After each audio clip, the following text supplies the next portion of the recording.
The BumbleKast is for entertainment purposes only. The host's comments and opinions, and those of their guests, are wholly their own and do not represent that of any other entity. Content is provided as is, with no guarantees of accuracy or timeliness. Unauthorized redistribution or editing of the BumbleKast in whole or in part is strictly prohibited.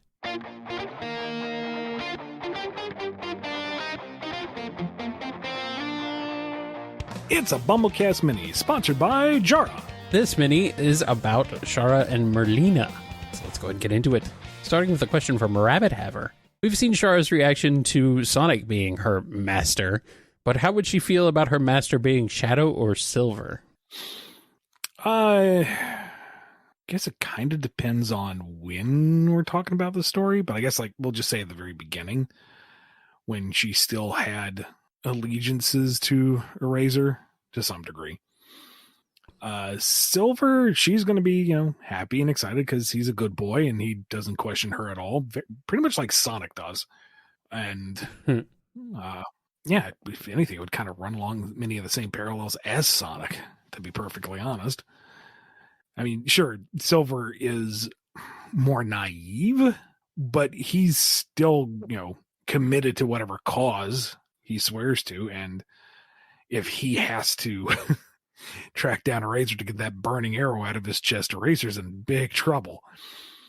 He don't have to catch up to grab him. He can grab him with his mind. Shadow's a harder nut to crack. There's less of a rapport there, but at the same time, all she has to say really is, yeah, you beat up that dude who shot you and you'll be fine. She doesn't need much direction beyond that. If anything, just kind of chill it in the ring and go along with it because he's just going to go for it. All right. Banana Cat has 2 questions. That's cheating, but that's okay. If Merlina and Shara were Mobians, what animal could you see the two being?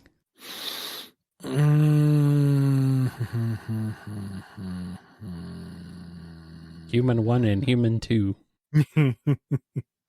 Well, I guess elf, genie. Yeah. We'll say, part of the thing is they're both kind of elfin characters, so let's try to keep the same species. Say desert fennec for Shara and a woodland fox for Merlina.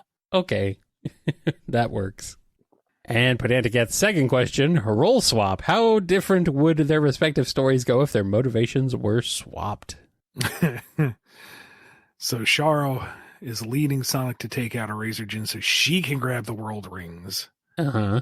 And she can ensure that the 1001 nights go on forever. That's 1001 nights is already a long time. I mean, yeah, well, it's not now it's even longer. Apparently. Yeah, apparently.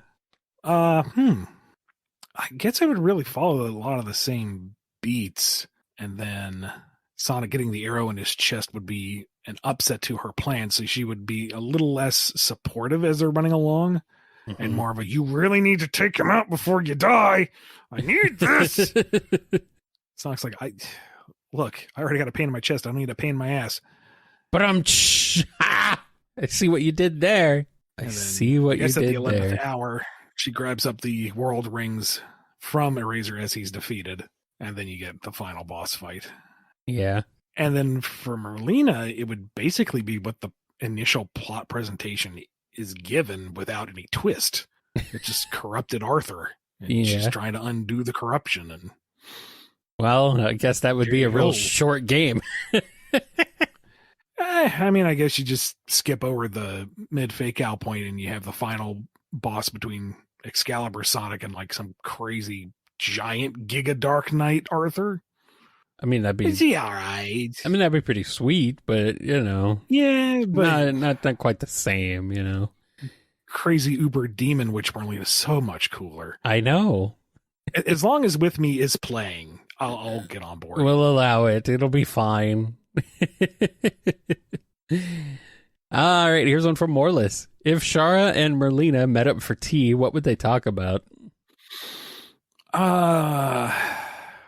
The differences of teas from the respective regions.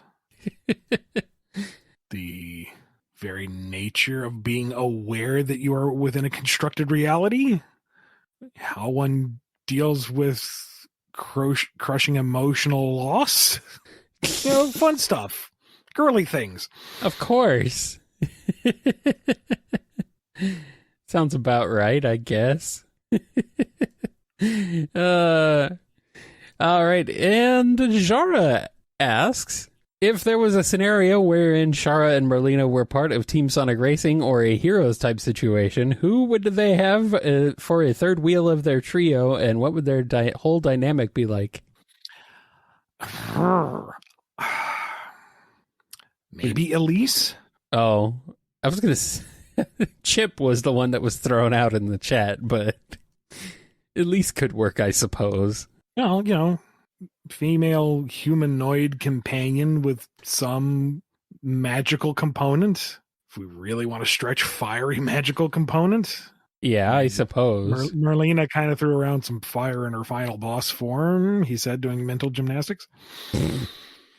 As for dynamic, I guess Merlina would take the lead.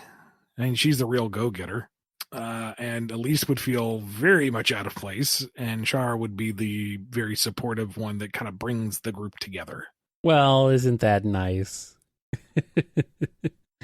Here's a question from Stent. So with Amy's fortune cards and Blaze's pyromancy and Ashara, it's safe to assume that Sonic and Blaze's Earth both have magic. If so, how does it work?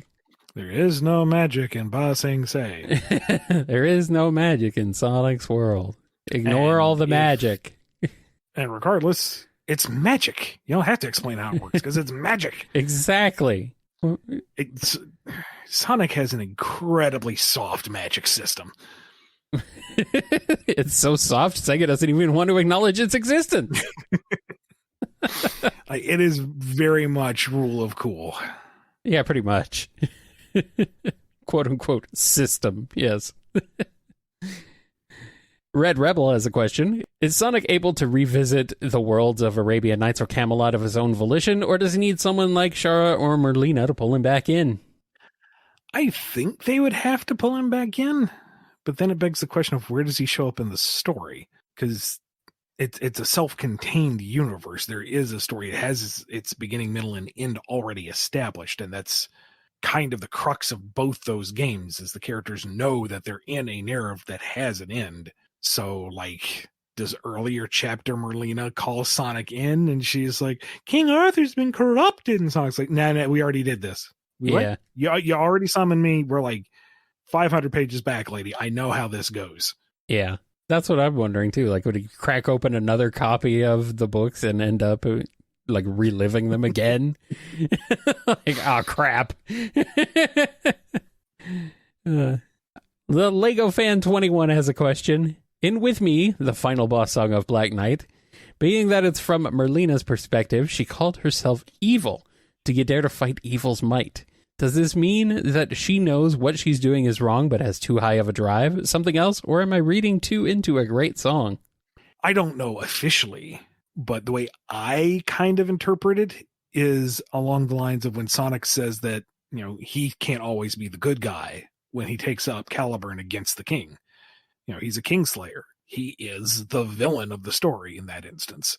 And so Merlina taking control of the world and the reality for her own personal desires realizes that from just about every perspective, she's the bad guy. She is evil, but she don't care because she's doing what she thinks is right. So sorry, if she has to be evil, she's got to be evil. It's for their own good. Mm-hmm. Just because you are a bad guy doesn't mean you are bad guy. Or it could just be it's a fun lyric. I don't know. I mean, it's pretty sick. Not gonna lie. The whole song is. All I know is that my eyes are filled with curiosity. You think that you have power over me. Hero Squad has a question. Since Char was able to go to Sonic's world, does it mean that the other Storybook characters can travel to Sonic's world as well? Okay. When did she do that? Did that happen like in a non-canon spin-off game somewhere? Only thing I can think of is Sonic Runners. Yeah. And even then, that was like one of the gotcha sub-character bonus things. I don't even know if that counts. Or did she have a little story scene? It's been so long since I played original good Runners. I I don't remember. I'm But not Runners sh- isn't canon, so. Boo. Boo this man for saying things aren't canon. Boo. I mean, I wish it was. I wish it was still going. Well, I wonder yeah. what's going on with the middle SBO, middle of Eggman stuff. It would be going on officially, you know, instead of the fan remake, which is great, mind you, but or not a remake. Yeah, more power to them. It's the fan continuation. Yeah. They're doing great stuff with that, but sadly it is only fans. No, not official, so. Oh, this is Twilord saying it happens in secret rings before Sonic gets sucked in. I'd have to go through the game again. I don't remember. Interesting. Well, you'll just have to make Popcorn Shop canon first, so you can then work your way up to Runners. And the last question on this episode is Bird with Bread. How would the story of Black Knight go if instead of Sonic, Shadow was summoned instead into the world by Merlina, with Sir Lancelot being replaced by another version of Sonic in that world as well, of course? We'd have a lot more dead knights, I'll tell you that. Wow. Absolute murder.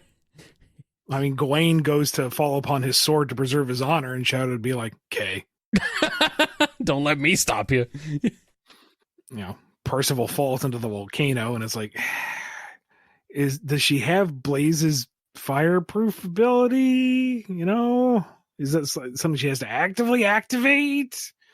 Was Sonic saving her for no reason? Is Shadow a jerk for just letting her fall? I don't know how that goes. Well, apparently we've answered this question before, but that's okay. I think it's worth revisiting. Sure, it was probably a while ago we answered it anyway. Yeah, well, so you know, hey, you get your question answered twice on this show. And let no one say we ever give you 2 for the price of 1 at some point, or 1 for the price of 2. I'm not 100% sure. Anyway, all I know is thank you to Jara for sponsoring this BumbleKast Mini. If you want to sponsor a series of questions, or if you want one for yourself, head up to patreon.com/BumbleKast, Ko-fi.com/BumbleKast, or become a YouTube member. Be good to yourselves, be good to each other, and we will see you next time on the BumbleKast. Catch you later.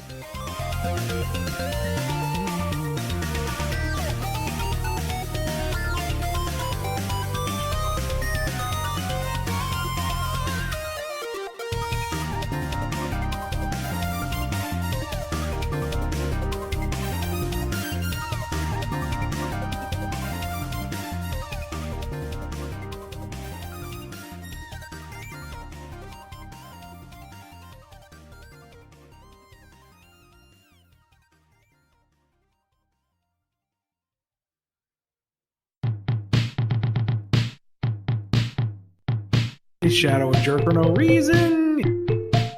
Yes.